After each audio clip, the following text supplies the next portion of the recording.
नमस्कार जोहार। चलिए जानते हैं झारखंड सूबा की ताजा खबरों को, लेकिन उससे पहले अगर आपने अभी तक इस चैनल को सब्सक्राइब नहीं किया तो सब्सक्राइब कर लें, जिससे कि आपको झारखंड सूबा की ताजा खबर रोजाना मिलती रहे। सबसे पहली बड़ी खबर, झारखंड संघर्ष मोर्चा ने नाम के विवाद पर राष्ट्रपति को लिखा पत्र। राष्ट्रीय झारखंड संघर्ष मोर्चा के केंद्रीय अध्यक्ष सह अधिवक्ता दिल बहादुर ने इंडिया और भारत नाम के विवाद पर पत्र लिखकर राष्ट्रपति को भारतीय संविधान की रक्षा और उसकी गरिमा बनाए रखने का आग्रह किया। अपने पत्र में लिखा कि हमारे संविधान की प्रस्तावना में स्पष्ट रूप से उल्लेख है, be the people of India. Hindi में हम भारत के लोग उल्लेखित हैं, न कि be the people of Bharat. साथ ही कहा कि हमारे संविधान के भाग 5 अध्याय 1 के अनुच्छेद 52 में स्पष्ट रूप से अंग्रेजी में the president of India, there shall be a president of India एवं हिंदी में भारत का राष्ट्रपति उल्लिखित है। राष्ट्रीय झारखंड संघर्ष मोर्चा ने राष्ट्रपति को पत्र लिखकर इंडिया का नाम भारत करने पर आपत्ति जताई है। बड़ी खबर, केंद्र सरकार ने देवघर गोड्डा को दिए 2 बड़े तोहफे। बनेंगे रिवर फ्रंट 4 लेन, शहर में नहीं टूटेंगे एक भी मकान। केंद्रीय सड़क परिवहन एवं राजमार्ग मंत्रालय ने देवघर एवं गोड्डा को 2 बड़े तोहफे दिए। दोनों शहर को ट्रैफिक फ्री एवं सुसज्जित बनाने के लिए गोड्डा सांसद डॉक्टर निशिकांत दुबे के प्रस्ताव पर केंद्रीय सड़क परिवहन एवं राजमार्ग मंत्रालय ने देवघर एवं गोड्डा शहर को 4 लेन से जोड़ने के साथ साथ देवघर के दढ़वा एवं गोड्डा के कजिया नदी के किनारे रिवर फ्रंट डेवलप करने की मंजूरी दी। दोनों रिवर फ्रंट 4 लेन होगा। इसमें देवघर खोरी पानन NH 333 4 लेन खोरी पानन से जसीडी चकाई मोड़ होते हुए दड़वा नदी पुल से मुड़ जाएगा। एक और बड़ी खबर की बात करें तो झारखंड उपचुनाव में ओवैसी की पार्टी के उम्मीदवार का क्या हाल हुआ, AIMIM को कितने वोट मिले, ये लगातार जानने की कोशिश की जा रही है। अलग अलग विधानसभा उपचुनाव के रिजल्ट की घोषणा हो चुकी है। इस दौरान झारखंड की डुमरी सीट पर भी चुनाव परिणाम का ऐलान हो चुका है। इस सीट से इंडिया गठबंधन की उम्मीदवार बेबी देवी ने शानदार जीत दर्ज की है। इस सीट पर कुल 6 उम्मीदवारों ने चुनाव लड़ा था। इस विधानसभा सीट पर असदुद्दीन ओवैसी की पार्टी ऑल इंडिया मजलिस से इत्तेहादुल मुस्लिमीन ने भी अपना कैंडिडेट उतारा था। AIMIM की तरफ से अब्दुल मोबिन रिजवी चुनाव लड़ रहे थे। इस सीट पर उन्हें हार का सामना करना पड़ा है और उन्हें मात्र 3462 वोट प्राप्त हुए हैं। बड़ी खबर, डुमरी विधानसभा से झारखंड मुक्ति मोर्चा ने लगातार 5वीं जीत दर्ज की है। इस बार हुए उपचुनाव में झारखंड मुक्ति मोर्चा के दिवंगत मंत्री स्वर्गीय जगन्नाथ महतो की पत्नी बेबी देवी विजयी हुई। झारखंड मुक्ति मोर्चा केंद्रीय नेता दीपू सिन्हा ने कहा कि बेबी देवी की जीत जगन्नाथ महतो को सच्ची श्रद्धांजलि है। टाइगर जगन्नाथ महतो और झारखंड के मुख्यमंत्री हेमंत सोरेन के विकास कार्य को जनता पसंद कर रही, जिसका परिणाम है कि बेबी देवी भारी मतों से जीती है और ये स्वर्गीय जगन्नाथ महतो के लिए एक सच्ची श्रद्धांजलि साबित होगी। बड़ी खबर, BCCL में लागू बायोमेट्रिक अटेंडेंस में कंपनी के उच्च प्रबंधन ने ट्रेड यूनियन नेताओं के साथ कुछ चुनिंदा अधिकारियों को दोनों वक्त हाजिरी बनाने से छूट दे दी है। इससे विवाद उत्पन्न हो गया। मजदूरों को जहां ड्यूटी आने और ड्यूटी समाप्त होने पर दोनों वक्त हाजिरी बनाने को अनिवार्य किया गया है, वहीं ट्रेड यूनियन के नेताओं और कुछ अधिकारियों को एक वक्त की छूट दी गई है। यानी मजदूर और कर्मचारी दोनों वक्त अटेंडेंस बना रहे, लेकिन ट्रेड यूनियन के प्रतिनिधि को एक वक्त की छूट मिली है। छूट देने को लेकर प्रबंधन बाजप्ता लिखित में आदेश भी जारी कर रहे हैं। बड़ी खबर, पीड़ित परिजन पहुंचे राजभवन। राजभवन के पास बेहद मर्माहत करने वाला दृश्य दिखा। ताबूत में असिस्टेंट प्रोफेसर समीर कुमार का शव रखा था। उसे महिला परिजन पकड़कर चित्कार कर रही थी। हर चेहरे पर दर्द था और सवाल भी थे। क्रंदन के बीच राज्यपाल से गुहार लगा रहे थे कि महामहिम हमें न्याय चाहिए। समीर की हत्या हुई है, इसलिए इस मामले की उच्च स्तरीय जाँच की जाए।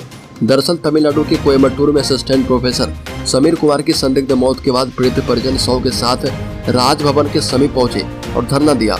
उनके साथ अन्य लोग भी थे। लगभग 3 घंटे तक चले इस प्रोटेस्ट की सूचना मिलते ही कोतवाली थाने की पुलिस पहुंची और सब परिजनों को समझाकर शांत करवाया और हर संभव मदद करने का आश्वासन दिया है। बड़ी खबर, डुमरी विधानसभा उपचुनाव में झारखंड मुक्ति मोर्चा की प्रत्याशी बेबी देवी ने जीत हासिल की है। बीजेपी प्रदेश अध्यक्ष और पूर्व मुख्यमंत्री बाबूलाल मरांडी ने डुमरी उपचुनाव के परिणाम पर अपनी प्रतिक्रिया दी। मरांडी ने डुमरी के मतदाताओं का NDA गठबंधन को बढ़ चढ़कर समर्थन देने के लिए धन्यवाद दिया। साथ ही कहा कि NDA चुनाव हारा है लेकिन मैदान नहीं। मरांडी ने कहा कि डुमरी उपचुनाव के नतीजों ने साबित कर दिया है कि जनता हेमंत सरकार के खिलाफ गोलबंद हो चुकी है। मरांडी ने कहा कि चुनाव परिणाम से स्पष्ट है कि हेमंत सरकार की पराजय और तुष्टीकरण की जीत है। मरांडी ने भाजपा के सभी कार्यकर्ताओं का आभार प्रकट करते हुए कहा कि उनके परिश्रम और प्रयास के कारण ही NDA प्रत्याशी को 2019 के चुनाव से ज्यादा वोट प्राप्त हुए हैं। वोट प्रतिशत बढ़ा है। बड़ी खबर, डुमरी उपचुनाव में JMM प्रत्याशी बेबी देवी की जीत के बाद बोली बेबी देवी, यह जनता की जीत है, सारे अधूरे काम पूरी कर दूंगी। डुमरी उपचुनाव के परिणाम सामने आते ही बेबी देवी ने लगभग सभी घोषणाएं पूरी करने का वादा किया है। इस सीट पर जगन्नाथ महतो की पत्नी झारखंड मुक्ति मोर्चा की टिकट पर चुनाव लड़ी। आजसू की यशोदा देवी समेत 5 उम्मीदवार मैदान में थे। करीब 2 दशक तक इस विधानसभा सीट पर जगन्नाथ महतो का वर्चस्व रहा है। इस सीट पर जगन्नाथ महतो की पत्नी ने जीत हासिल करके यह साबित कर दिया है कि अभी इस सीट पर स्वर्गीय जगन्नाथ महतो का असर बाकी है। वहीं भारतीय जनता पार्टी के प्रतुल सहदेव ने कहा कि हमारा वोट प्रतिशत बढ़ा। अगर हेमंत सरकार के काम पर वोट मिलता तो यह पिछली बार से ज्यादा वोट होता। इस बार दोनों मिलकर चुनाव लड़े तो वोट ज्यादा आया। एक बार झारखंड मुक्ति मोर्चा के केंद्रीय महासचिव और प्रवक्ता सुप्रियो भट्टाचार्य ने डुमरी विधानसभा के उपचुनाव में जीत के बाद डुमरी की जनता का आभार व्यक्त किया। वहीं भाजपा को सीधे सीधे चुनौती दे दी है। झारखंड मुक्ति मोर्चा के केंद्रीय प्रवक्ता सुप्रियो भट्टाचार्य ने कहा कि राज्य के 3 मुख्यमंत्री, उप मुख्यमंत्री, केंद्रीय मंत्री, सेठ सभी पहुंचे, लेकिन धनतंत्र पर जो प्रहार हुआ उसको डुमरी की जनता ने देखा। केंद्रीय प्रवक्ता सुप्रियो भट्टाचार्य ने भारतीय जनता पार्टी को खुली चुनौती देते हुए कहा कि अगर उनमें राजनीतिक मादा है तो इसी साल लोकसभा का चुनाव करवाकर देख लें। साल 2004 में आपको याद होगा जब पहले चुनाव हुआ था, साइनिंग इंडिया का नारा दिया गया था। उस वक्त झारखंड की 13 सीटें यूपीए ने जीती थी, 1 सीट भाजपा को मिली थी। 2006 में तो वो भी समाप्त हो गया था। अगर कल लोकसभा का चुनाव हो जाए तो भाजपा का खाता तक नहीं खुलेगा। 10 से ज्यादा सीटों पर भाजपा की जमानत जब्त हो जाएगी।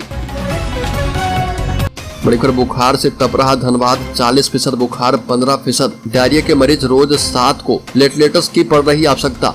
शहर में बुखार और डायरिया के मरीज तेजी से बढ़ रहे हैं। बिजली के सबसे बड़े सरकारी अस्पताल SNMCH के मेडिसिन विभाग के OPD में हर रोज 300 से 500 मरीज आ रहे हैं। इनमें पिछले 1 हफ्ते में मेडिसिन विभाग के OPD में आने वाले मरीजों में करीब 40% बुखार से पीड़ित हैं, जबकि 15% को डायरिया हुआ था। चिंता की बात यह है कि बुखार के मरीजों में डेंगू और चिकनगुनिया के लक्षण भी मिल रहे हैं। जांच नहीं होने से डेंगू और चिकनगुनिया के मरीजों की पुष्टि नहीं हो पा रही है। तापमान 100 से ऊपर, बदन दर्द सभी को है।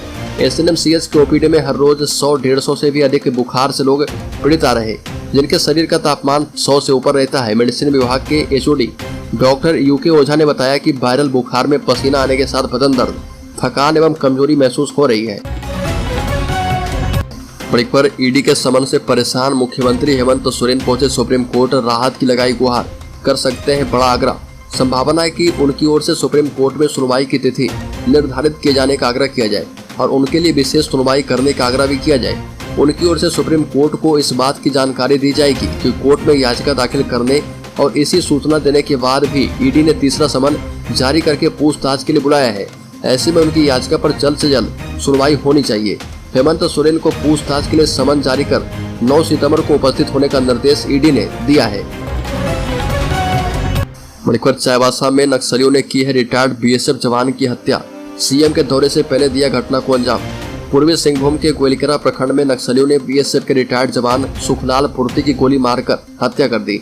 जवान सुखलाल पूर्ति को उसके घर में घुसकर गोली मारी गई, जिससे उसकी मौके पर ही मौत हो गई।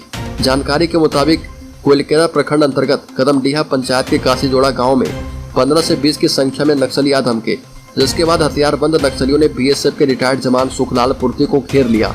जवान ने घर को पूरी तरह बंद रखा था, लेकिन नक्सली घर के दरवाजे को तोड़कर अंदर घुसे और जवान को गोलियों से छलनी कर दिया।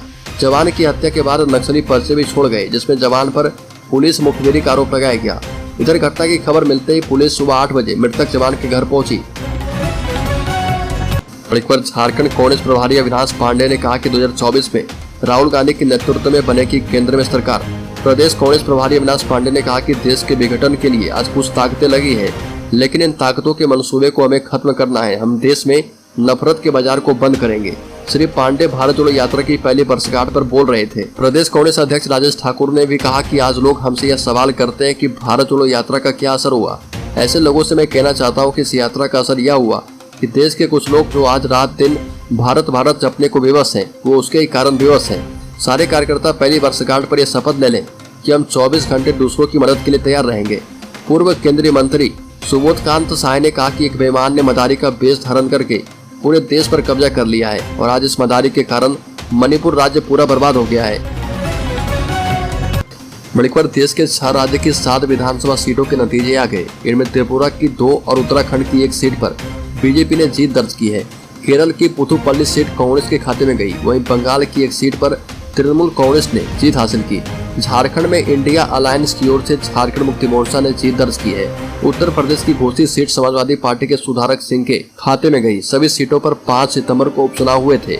इनमें से 5 सीट घोसी, बागेश्वर, डुमरी, बक्सर और धनपुर पर इंडिया गठबंधन की पार्टियों ने एक साथ चुनाव लड़ा और धूपगढ़ी और पुथुपल्ली सीट पर विपक्षी पार्टियां एक दूसरे के खिलाफ मैदान में थी।